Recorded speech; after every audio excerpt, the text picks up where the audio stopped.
Good afternoon, everyone.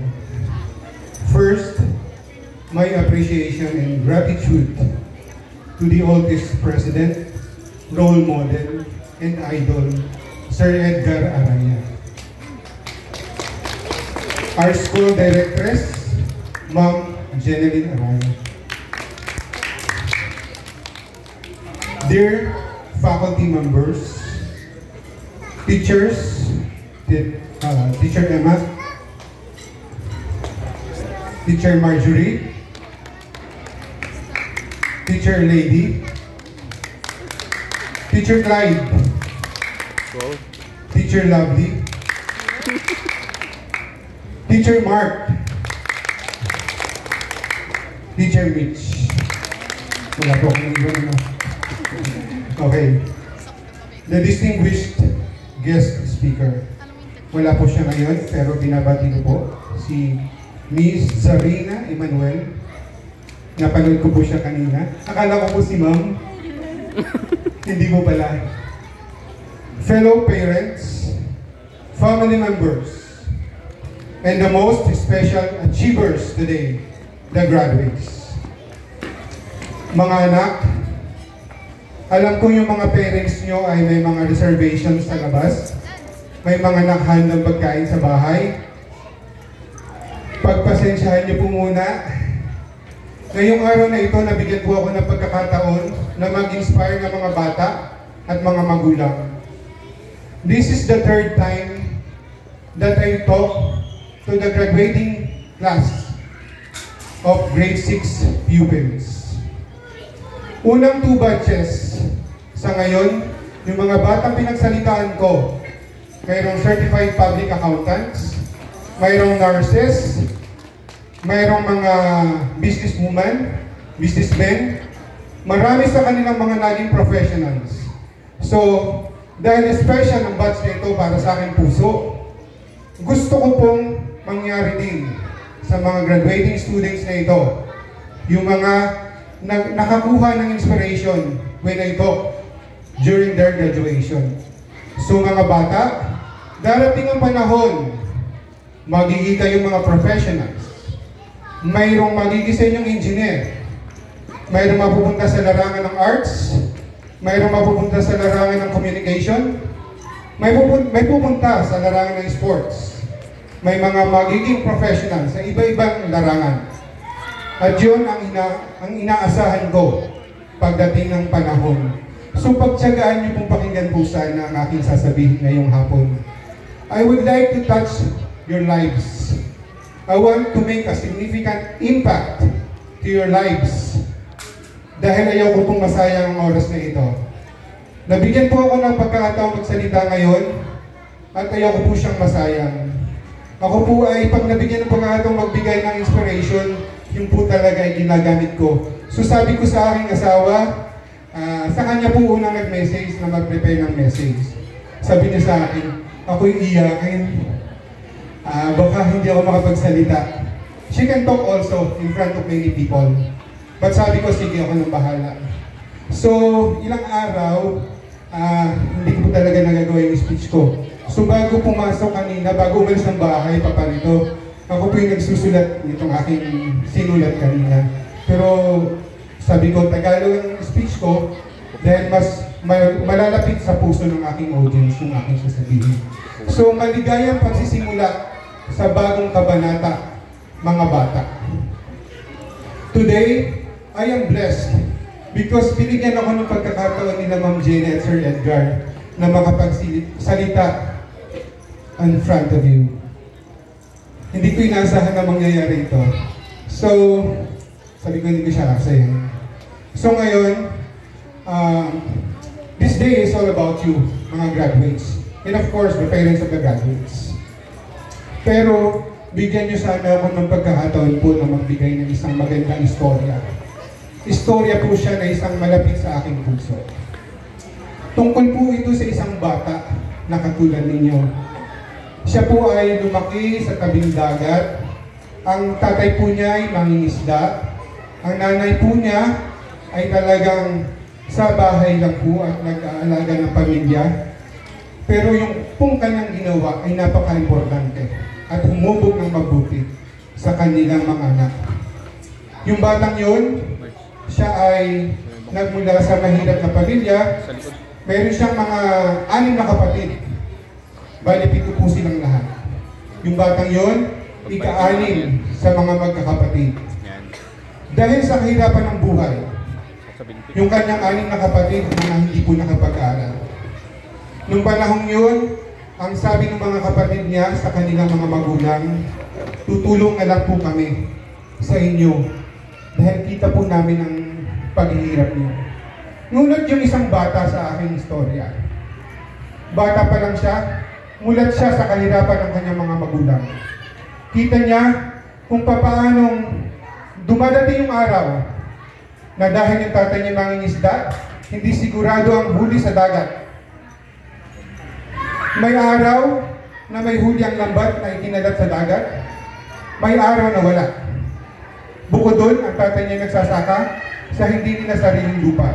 So sa panahon na walang huling isda, walang ani, panahon ng pagtatanim, mahirap ang buhay, nalimulat sa mga ganong pangyayari ang batang yun.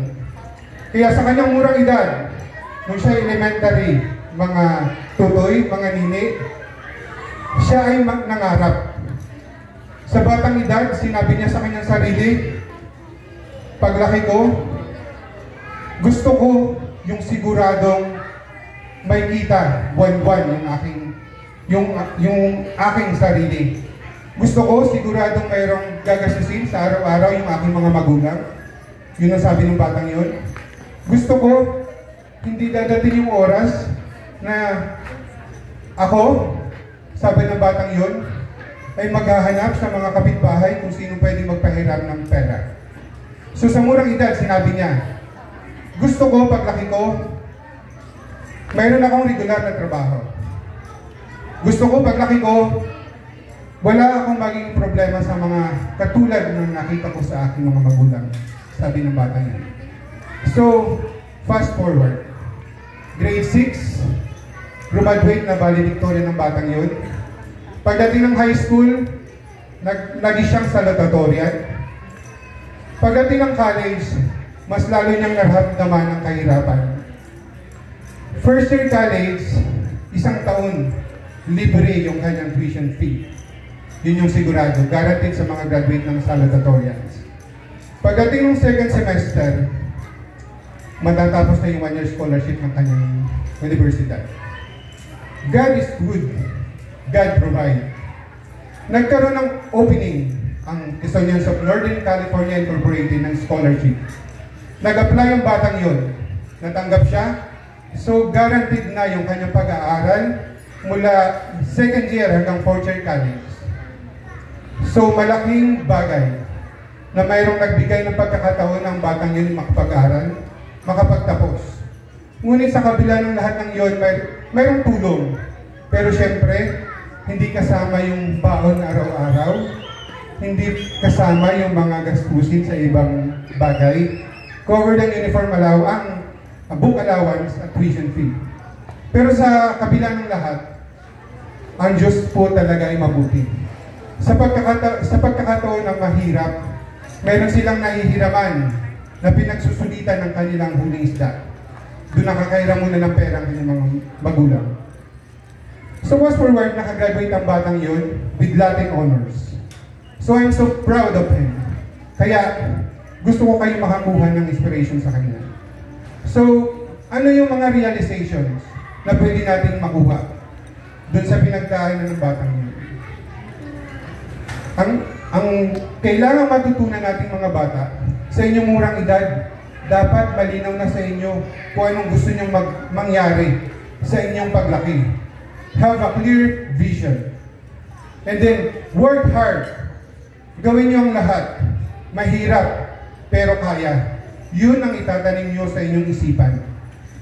Huwag nyong kalilimutan sabihin nyo, sinabi ni Bri kanina, kaya ko to. Mahirap, pero kaya ko to. Palakpakan natin si Bri. Tandaan nyo yung mga bata. Maraming mga inspiring words na sinabi si Bri, At ako po ay very proud sa kanya. Napakagaling po niya na bata. Ngayon, yung mga realizations na sinasabi ko kanina, mahirap ang paglaki. Maraming distractions. Andyan ang mga gadgets. Ang dami ng oras na nakukuha ng gadgets sa mga bata. Pero mga nini, mga tutoy, huwag niyong kalimutan yung pinaka-main goal ninyo. Yung kayo makapagtapos ng pag-aaral, matupad yung inyong mga pangarap, huwag kayong padidistract sa mga nakikita nyo sa mga social media. Have a quality time.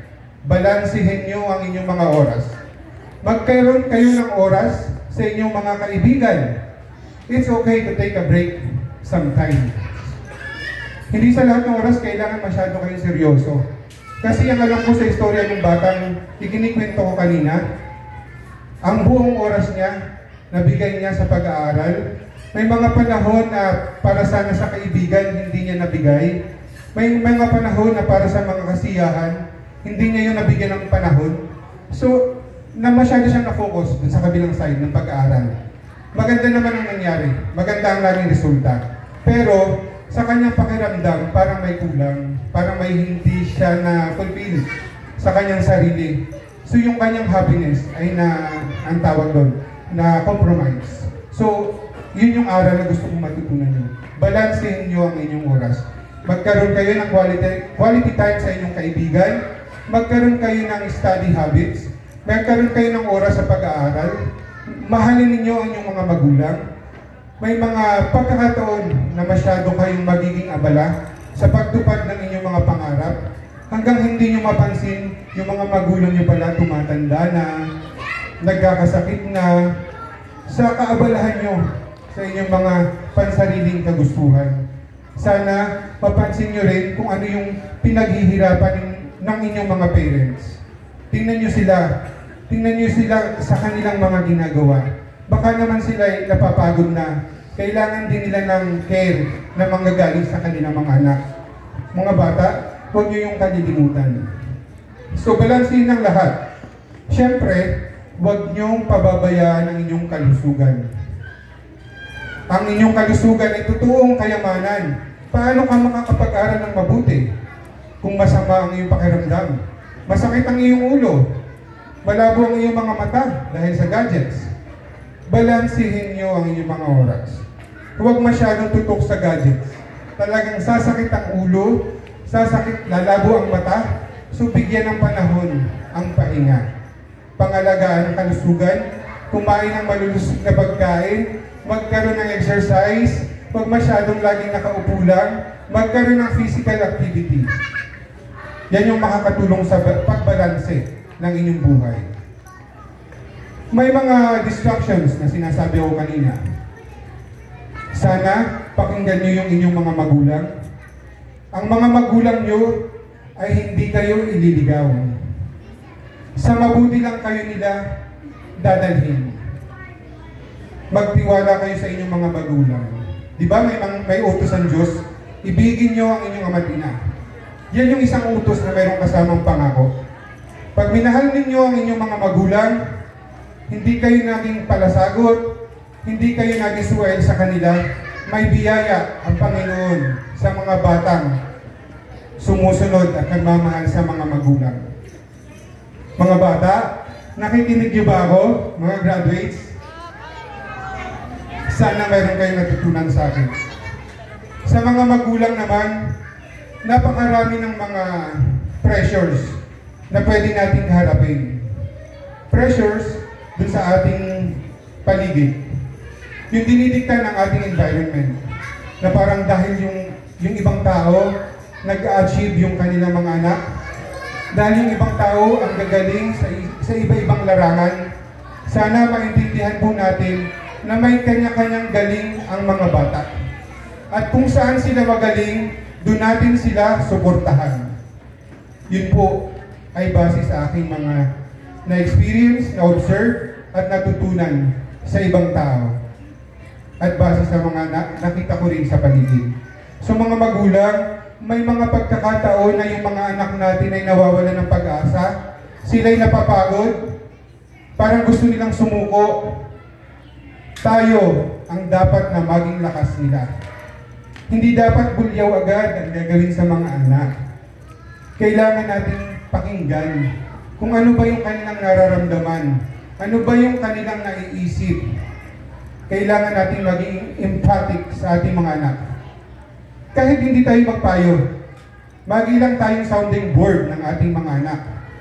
Pagsalitain natin, pagkwentuhin natin, hanggang sa mailabas nila yung kanilang mga takot, yung mga pinapangamba nila. Ang importante sa lahat, mailabas nila yung kanilang masamang nararamdaman para wala silang ibang maisip na gagawin. Para wala silang ibang maisip na puntahan kundi tayong mga magulang. Tayo ang kanilang lakas. Kaya sana, sa mga pagkakataong sila'y mahina, huwag nating itiyataboy sila sa iba. Tanggapin natin sila. Pakinggan natin silang lahat. At iparamdam natin sa kanila na mahal natin sila. No expectations. Basta tanggap natin sila kung ano't ano man. At yun, mga magulang, mga anak, yun lang naman ang aking mensahe ngayong araw na ito. Congratulations at maraming salamat sa napakagandang pagkakataong ito. Thank you very much, Our Lady Teresa.